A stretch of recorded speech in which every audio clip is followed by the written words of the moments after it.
자, 이번 시간에는 저번 시간에 이어서 자바스크립트의 변수에 대해서 한번 살펴보겠습니다.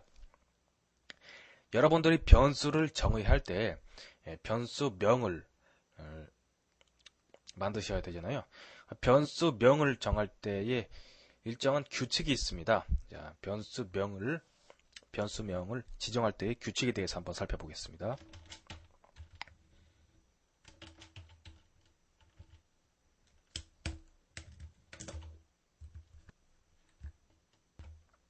자, 일단 변수명은 숫자나 문자 혹은 이러한 것으로 시작을 해야 됩니다. 숫자나 문자 이러한 것으로. 그리고 두 번째 원칙은 변수명의 두 번째 이하의 글자는 숫자 그리고 대소문자로 작성을 해야 되겠습니다. 실질적으로 여러분들이 사용 가능한 변수명의 예를 한번 보시면은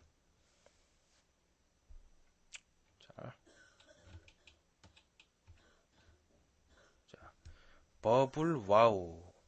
자, B 알파벳 B로 시작하고 있죠. 소문자로 시작하고 있습니다. 지금. 그리고 두 번째 이하의 글자를 보니까 마찬가지로 계속해서 이 영문자 그리고 이 받침문자 그리고 영문자 이렇게 해서 변수명이 지금 지정된 것이 보이고요. 또 다음을 보시면 dir 915라고 해서 마찬가지로 소문자로 지금 시작하고 있고요. 여긴 또 숫자가 있고요. 자, 다음에는 또 지그버블이라는 변수명입니다. J로 시작하고 있고 소문자, 받침문자, 소문자 이렇게 해서 변수명을 지정하고 있습니다. 이런 식으로 변수명을 지정하시면 됩니다. 그런데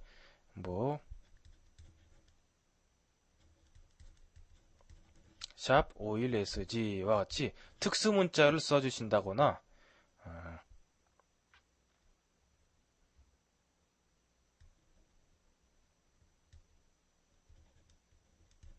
자, 이런 식으로 특수문자를 앞에 붙여주시면 안 됩니다.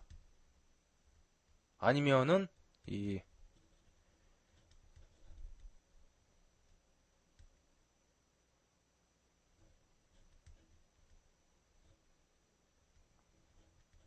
이런 식으로 중간에 변수명의 중간에 특수문자를 써주시는 것도 안 됩니다. 자, 우리가 살펴본 것 같이 이러한 규칙에 위배되지 않는 것이어야 변수명으로서 지정을 할 수가 있겠습니다. 자, 다음을 보도록 하겠습니다. 함수 밖에서 변수를 선언하는 경우에는 그 변수는 전역 변수라 그럽니다. 그래서 웹 문서에 어디에서든지 사용을 할 수 있습니다. 반면에 함수 내에서 삽입할 때는 지역 변수라고 부르면서 그렇게 선언된 변수는 함수 안에서만 쓰일 수가 있습니다. 자, 실질적으로 예제를 가지고 한번 살펴보겠습니다. 자,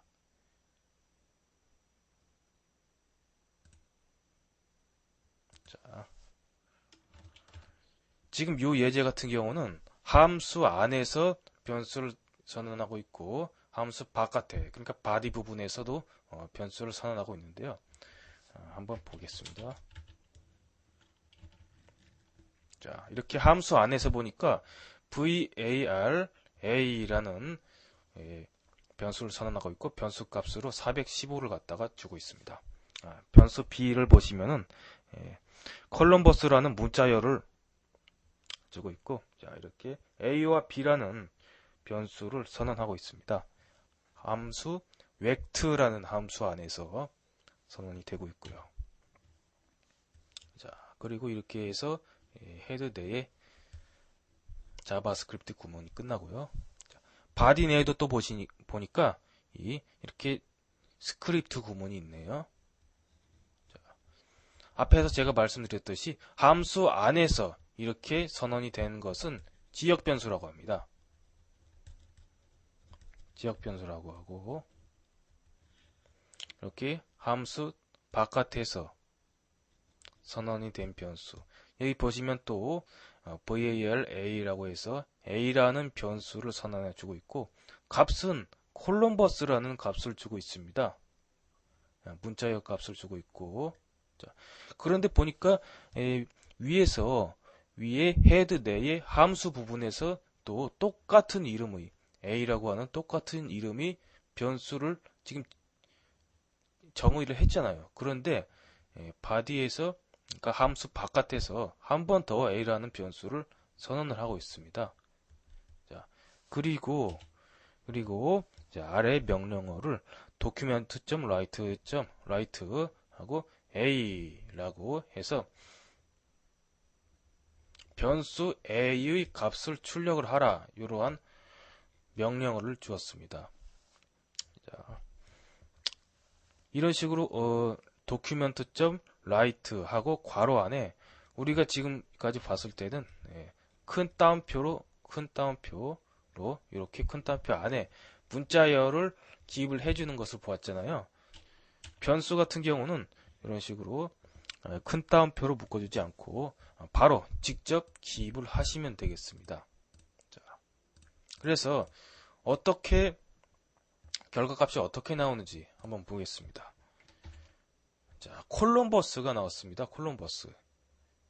자, 우리가 이 함수 부분에서 A 415라고 대입한 값이 출력되지 않고 콜럼버스라고 함수 바깥에서 선언한 변수 A가 출력이 되어진 것을 보실 수가 있겠습니다. 즉, 자, 다시 한번 보겠습니다. 지금 여기에 그 내용이 없군요. 자, 보시면은 전역 지역 변수 같은 경우는 요 함수 벡트라는 함수 안에서만 영향권을 갖습니다. 벡트라는 함수 안에서 요 안에서만 영향권을 갖고, 요 바깥 부분을 벗어나게 되면은 A라는 변수, B라는 변수가 영향권을 갖지 못하게 됩니다. 거기에 반해서 이렇게 함수 바깥에서 선언된 변수 A 같은 경우는 전역 변수라고 해서 어느 부분에서도 쓸 수가 있습니다. 불러서. 그래서 우리가 아까 확인해 봤을 때 이렇게 함수 안에 지역 변수가 아닌 전역 변수 값이 보여졌던 것이죠. 자,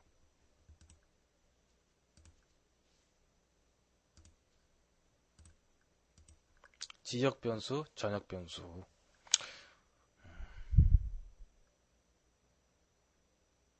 자, 위는 자바스크립트의 전역 변수와 지역 변수의 영향권을 살펴보기 위한 예제다. 아까 다 설명을 드린 내용입니다. 펑션에서 변수 A는 415로 선언되었고, 펑션 밖에서 A는 콜럼버스라는 문자열로 선언이 되었다. 펑션 밖의 바디부에서 변수 A가 가진 값을 출력하라는 명령어를 주었더니 콜럼버스가 출력되었다.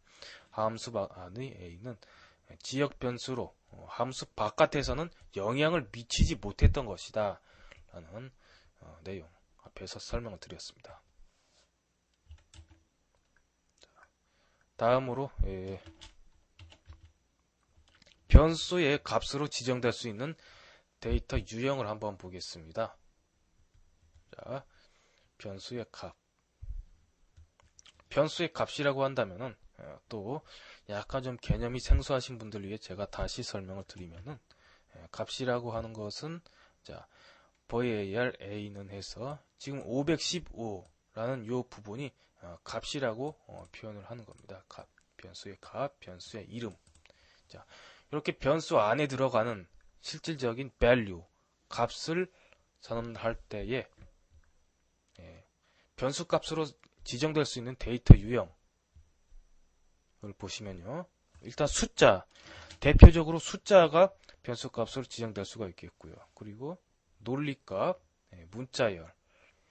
숫자 같은 경우는 이렇게 실수를 쓰셔도 되고 음수를 쓰셔도 됩니다. 그리고 논리값 같은 경우는 참 혹은 거짓 이러한 값을 주시면 되겠고요. 참은 true로 표현이 되고 거짓은 false로 표현이 되는 그런 값입니다. 혹은 뭐 1, 0으로도 표현이 되고요. 자, 문자열 같은 경우는 이런 식으로 한글 혹은 영어로 써주시면 되겠고 앞에서 우리가 document.write 하고 안에다 괄호 안에다 기입했을 때처럼 문자열 경우는 꼭 따옴표로 묶어 주셔야 됩니다. 이렇게 따옴표로 지금 다 처리가 되어 있는 것이 보이시죠? 따옴표. 그리고 널 값이라는 것이 있습니다. 널 값은 말 그대로 어떠한 실질적인 값이 들어가 있지 않은 그러한 것을 갖다가 널 값이다 라고 말합니다. 자, 문자일 경우 따옴표로 묶어서 정의해야 된다 라는 것이 나와 있고요. 자, 변수형을 변경할 때에 잠깐만요.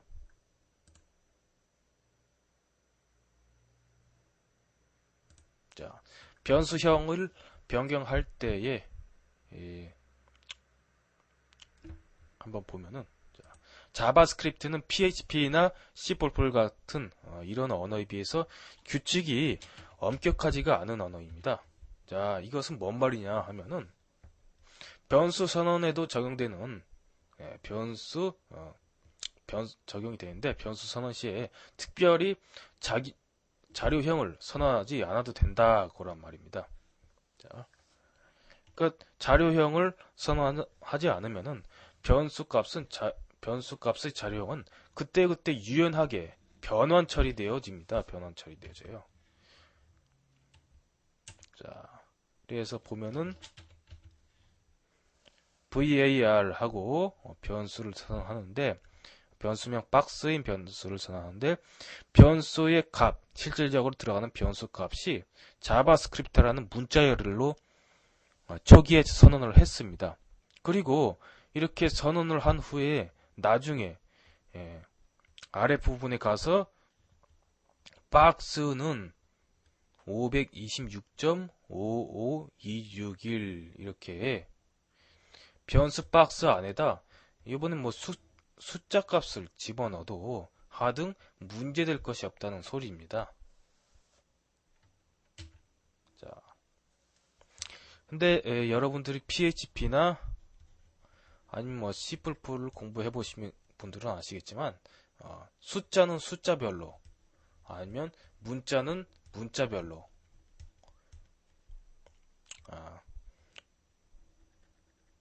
뭐 실수형, 정수형 이렇게 다른 언어에서는 이 변수의 자료형을 상당히 까다롭게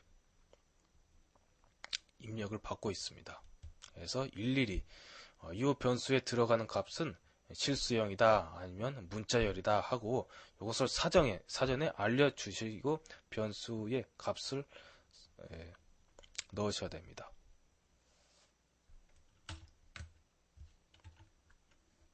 자, 다음을 보도록 하겠습니다.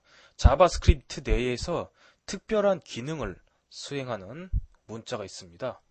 자, 보시면은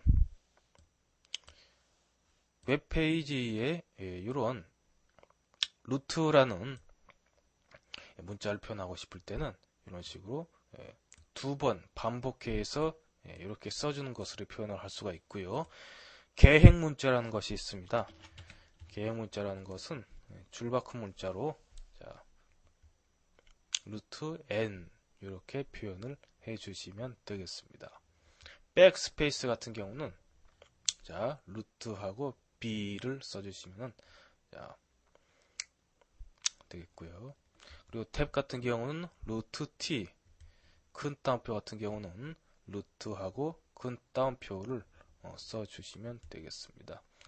실질적으로 뭐 백스페이스는 그다지 많이 쓰이는 않고 큰 따옴표가 일반적으로 여러분들이 일상 생활에서 많이 접할 수 있는 그러한 특별한 기능을 수행하는 문자가 되겠습니다. 그리고 계획 문자도 많이 쓰이고요. 특수문자 적용 예를 한번 살펴보겠습니다.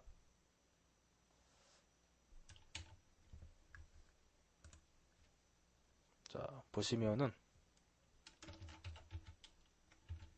자, 지금 요 파일도 보시면은 바디 부분 안에 자바스크립트가 들어가 있습니다.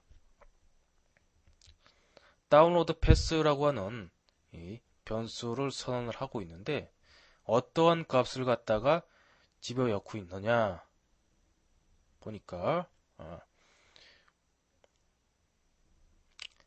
하드디스크 안에 특별한 경로를 갖다가 설정을 해주고 있습니다. 하드디스크 안에 C 드라이브 안에 마이 도큐멘트 안에 마이 다운로드라는 경로를 설정해주고 뒤에 줄바꿈 문자를 넣었고요. 자, 요거 같은 경우에 일반적으로 C 드라이버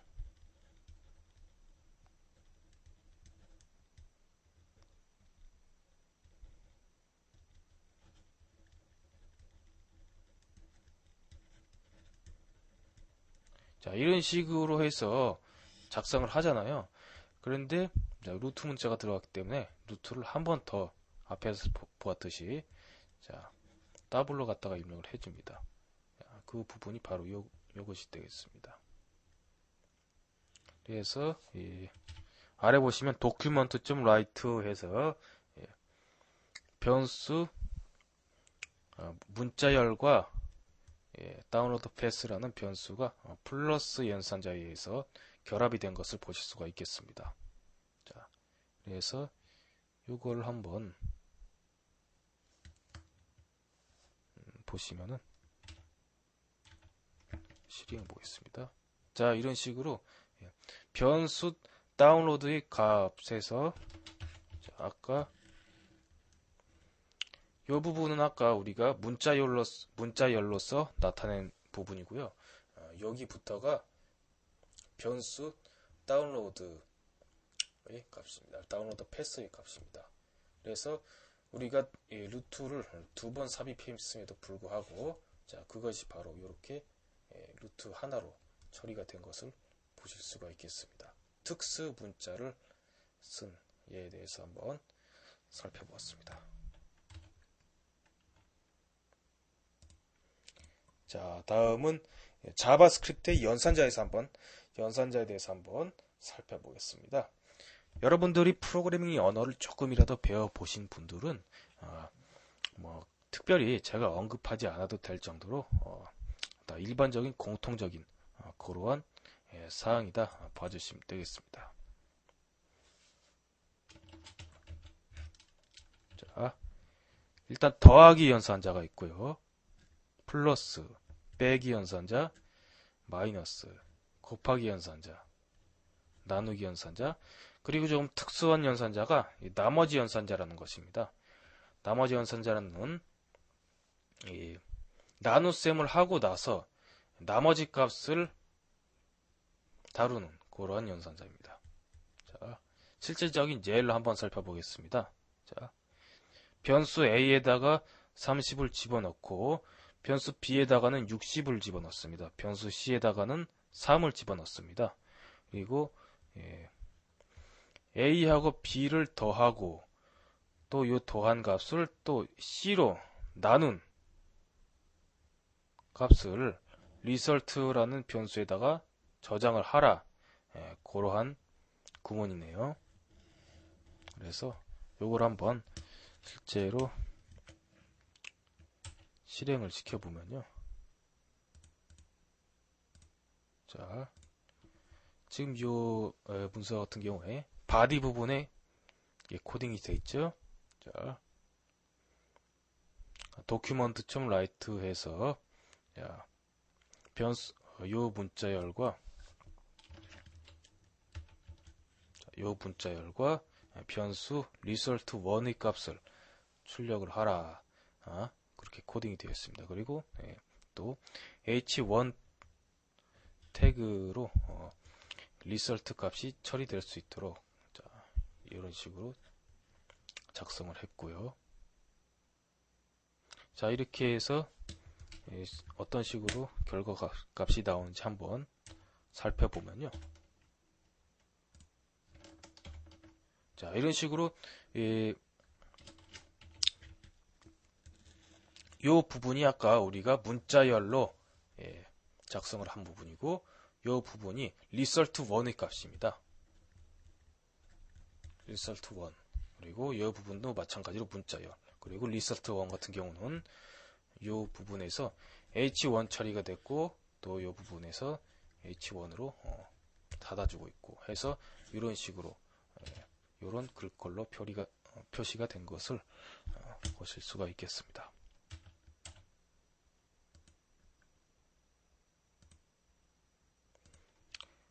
자, 이렇게 해서 이번 시간에는 변수 그리고 연산자에 대해서 한번 살펴보았습니다.